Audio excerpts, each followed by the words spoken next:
rivals is Team Vamos and HomeBois. It's going to be a heated bout here in Dewan Sri Putra. The entire arena comes alive as the first wave of minions have spawned. Let's see the openers for both sides. Remember, on the blue side, it's going to be HomeBois. On the red side, it's going to be Vamos at play. Purple buff starts from both sides. 4 flickers for Vamos. The goal is very clear.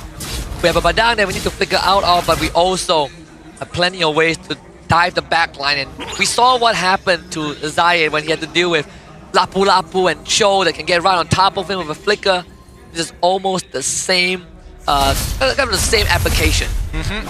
Level 1, Rezza already losing half his life bar, forced to use his regenerate early on into the laning phase. Looking at what they've got here in terms of emblems, pretty standard. A lot of wilderness blessings coming up from the side of Vamos. So there is a bit of a trade-off as the first interaction happens. Xorn forced the flicker and dies to Izanami. What a taunt from Cayden. Max charge pulls him back into the arrow, and that's the clean execution you want to see from HomeBois. They trade that flicker to get Izanami the first blood. Selena usually at earlier levels, she doesn't have that output, but you give her some go injection, suddenly Izanami feels incredibly good. This could be a potential snowball here as Izanami is playing the lane extremely well. As you can see, his full level lead against Clawhood. Now that he's got a bit of gold injection, he's wiping that wave really, really fast, and now is trying to take control over the river as they spot Chibi, Xorn, and as well as Clawhood. And wherever Cayden goes, Izanami's going to be there to follow up very quickly. Zippx against Natco too. Oh, pretty close fight. Zippx had to get out. They play. I mean, Zippy played it pretty decently, right? His mistake would have been if he started to run away, which allows the Ranger to do stuff. But now Cayden already setting it up perfectly. Immediately, Izanami finds a second kill 2 minutes into the game. Same combo, Cayden and Izanami together.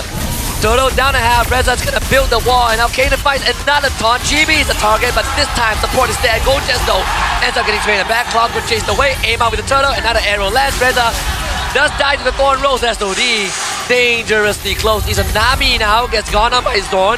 The follow-up with the Cyclone 9 and Go with the flicker snipe. Vamos fights back. Man, I was surprised that the SOD was even thrown out in the first place, but it made a lot of sense when you look at the minimap and Natco instantly making the round up to that top side. He catches a bit of the mid wave, will lose a minion down as he hits back into the bottom wave, and instantly we see a fast invade coming in from Chibi. 2 kills ahead. Xorn was able to punch back his worth, keeping the team alive in these long extended fights.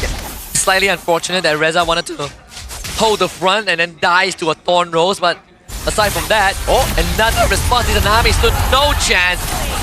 The aggression from Vamos, very apparent from the beginning. Izanami punished again. Yep, Cayden, he's got to be a little careful here, right?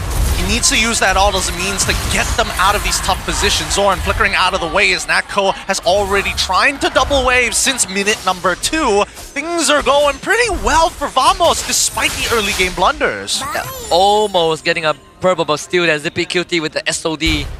It did land on Chibi. Now HomeBois need to slow down a little bit. They've got some very good easy to pull out combo, but that's prior to level 4. The Selena, you activate the moment you hit level 2, but now that everyone has the ultimate, the ballgame has changed a little bit. Xorn now has a way to permanently disable you. Only Zippx as a purifier, and unless EyyMal hits god-like Traceless, it is also pretty hard to deal with this Kalea.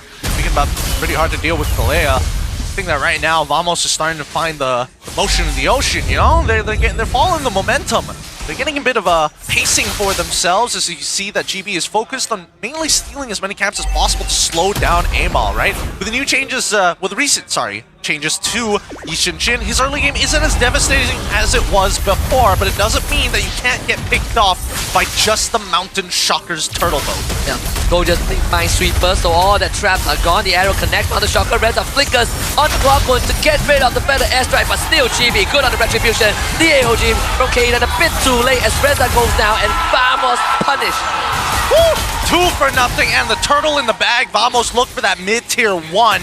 They still have plenty of that gold plating to work with, but it doesn't matter when you've got all 5 of your members beating down on a singular turret. Now, as much as we want to say that HomeBois had a great start in this, at the beginning of this game, Now it's about raw execution. If we see that Vamos members are able to back out from the chain CC, if the combo gets dropped from the HomeBois' side, this is what we should have expected from minute number 2. And the front line from Vamos is just a lot more durable, right? A lot harder to kind of crack. That's why Vamos can stay in the fight for so long. We even saw Rezza's idea to stop the better airstrike, and the initiative was good, but they just don't have what Vamos has when it comes to soaking up damage. Right now, Vamos is playing beautifully around the priority that they generated through that mid lane, slowly stealing away 1 or 2 camps every single time they interact with EyyMal's jungle. And this is already creating a level lead for Chibi, and I think a gold lead as well. With shots coming in from Natco, even forcing out the Retribution and Mountain Shocker from EyyMal. Huge resources down the drain. This comfortable spot, especially for Xorn. Recalls, the emotes are coming out, and that's how you know that Vamos are feeling really good about the state of the game. Natco getting a top tier 1. Jungle basically empty, so EyyMal is going to starve because Chibi is 2 levels ahead of him. Yeah, not to mention that Chibi has decided to go down and catch a huge minion wave down bot side. Unfortunately, EyyMal cannot contest ZippXQT for this wave. He's going to have to move over to his orange buff, but he has to walk with his team. They know that Gojes is on the top side of the map, but Selena's arrows can only do so much. But those traps, Gojes, very, very vigilant in clearing them out. That's going to deny the vision that HomeBois wish to have.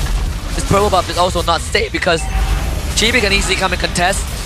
HomeBois trying to put up a front. It's going to be flicker, engage into a tsunami slam. A good follow-up. Cayden is there. Rezza though with a counter. Izanami right from the front to the back.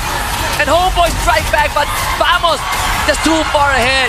Gojes with a flicker forward and a snipe from Natco. Give him the wipeout. And you can hear Dewan Sri Putra erupt with the fans from Vamos. That's the turnaround that they were looking for. A beautiful play from Rezza's side. He really locked them all down. And once he did, oh my goodness, Izanami is able to find trades back. At the end of the day though, Vamos will be taking neutral objectives all across the board. Let's look at the instant replay one more time because again, massive pick here for the setup on this Badang. It's just a follow-up afterwards, just slightly off in terms of damage. Yeah, off in terms of damage, and look at Gojes. He just sits there and eats everything up.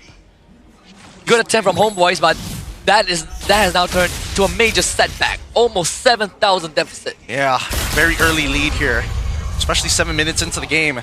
Mid-game has not gone too great for the HomeBois at this point of time. They really need Rezza to scale up fast and become a thicker tank, but Natco has been double waving since minute number 2. He is probably the highest in gold at this point, only second to Chibi. It's a little hard to tell until we see the gold graph, but in the meantime, Gojes, his influence alone is causing a lot of problems for HomeBois. They cannot get sneaky angles into the black line.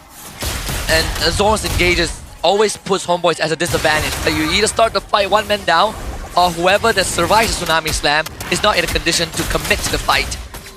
And that's not even including Chibi being a problem. EyyMal is so far behind. He's 3 levels down on Chibi at this point. And with Vamos, it's gas. They are making sure that they get rid of the shieldings as well. Oh my god. No holy shieldings. T2s already falling on every single side. This is surgical from Vamos. Xorn, the presence is already a threat. 2 holy shields down under 9 minutes. Vamos, 8.2k goal lead.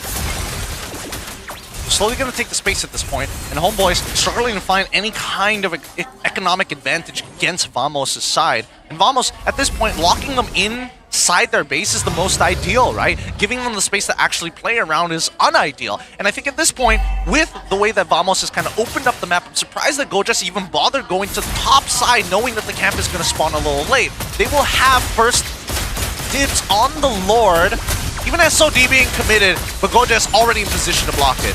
Basically ate everything up, and HomeBois will have to deal with this imminent Lord siege. Down 2 holy shields. It's gonna make defending the inhibitors even tougher. Yeah, this is only the first Lord. Only the first Lord. 24 to 33k. This is almost looking like a GG angle for the HomeBois, considering how much, and even Natco. Wow! Already! Oh, BOD confirmed. Brute Force Breastplate already purchased by Chibi as well. He is in a phenomenal position. Better airstrike used by Clockone as a deterrent, and that's gonna be the last holy shield popped. all waves synced up. Well, the next waves are starting to come in. They're waiting for that side waves to get a little closer to that mid wave before pushing in all at the same time. And they don't mind actually doing this because Clockun, he can wait for his ult to come back up before getting into the fight to siege them underneath their inhibitors. The waves of HomeBois aren't that good, isn't that good either. It's just Selena, Moskov is the best bet, but he doesn't want to be seen. The siege begins with Vamos, and this is without the Lord in the bottom lane, and they will get an inhibitor. Lord finally arrives in the top side. HomeBois needs to deal with that. Yep, and they just don't have the items to do so. They just do kind of negative damage to this Lord as I break it up from all sides! Oh, the taunt actually saved Cayden. Call it lucky timing, whatever you want to, but that gives HomeBois a bit of a fighting chance. Mountain Shocker gets used, Lord will be taken care of. Rezza, another engage with the AOG! And that is opportunity for HomeBois, but they need to get rid of the minions. And Chibi still alive. Cayden are by his side. The crystal so damn low.